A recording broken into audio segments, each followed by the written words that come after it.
as a homeowner, I want to know if there's anything that I can do with my hot water heaters to prolong its life. I'm with Danny Sims here at Nixa Seed and Hardware. Hi, Danny. Hi. Is there anything that I can do to help these last longer? Believe it or not, yeah, there are some things, some tips that we can do. First thing is basically really keep your hot water heater clean, the outside.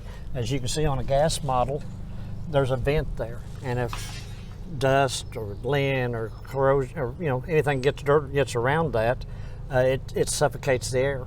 Okay. And so it doesn't burn properly. So it burns really rich, it uses more fuel, and it soots up, doesn't do good. The next thing to do is to flush it. We recommend flushing a water heater once a year. A gas unit is really hard to flush because unlike a electric water heater where we can open them up a little more, but you do have your drain valve, you hook a garden hose to it. You've got a pop-off valve here that will give it some air. But what you'll do is you turn that on, and most people turn the water off first before they do this. I like to turn it on first with the pressure against it. That way I'm ensuring that I'm blowing that water through that hose. Then I'll reach up and turn that water off and then open the pop-off valve to give it the air that it needs. If you have a lot of rust, or not, I shouldn't say rust, calcium buildup in there, it might clog that valve up and it may not drain. So we want to make sure that we're getting water through it before we actually turn everything off. Okay. That's kind of what you can do on a gas model. Electric models, they're pretty simple. They're all enclosed. There's really not a lot there that we do other than, like I said, just, use them. If you go to losing hot water. Yeah, what if I wake up and I have cold water? It's not good. Typically on an electric water heater, it's the bottom element. That's the one that goes out because it's down in that corrosion. It's down in the calcium and stuff, and so it's insulated from the water. Believe it or not, the elements have to have the water around them in order to burn. If they get encased in calcium, then they burn out because there's nothing there to cool them.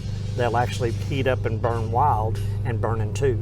So we want that water to be around them to keep them cool so they can heat. That kind of makes it strange, but that's what they do. So usually on a water heater, electric water heater, the bottom element's the one that goes out. Gas, there's a thermocouple on it. If the thermocouple goes bad, then it's not going to let the gas valve turn on to give it any heat. So you may have to change the thermocouple out on it. It's a little tougher to do, but it can be done. So are these things that homeowners can do, or do we need to call professionals on this? If you've got the ability to, turn wrenches, so we say, you're kind of that do-it-yourselfer, it's not a problem. If you don't feel comfortable, a lot of people don't feel comfortable messing with gas, they don't feel comfortable messing with electric.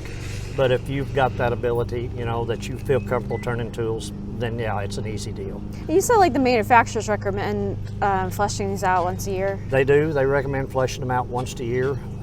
You can help yourself there a little bit if you're like there again, if you're a do-it-yourselfer. What I like to do is drain the water heater, take your hot water line apart, and put 2 gallons of vinegar in here, and then take 2 capfuls of CLR and pour it in.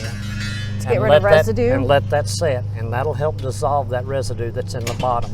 Then you can hook your line back up, turn the water on, and flush it out.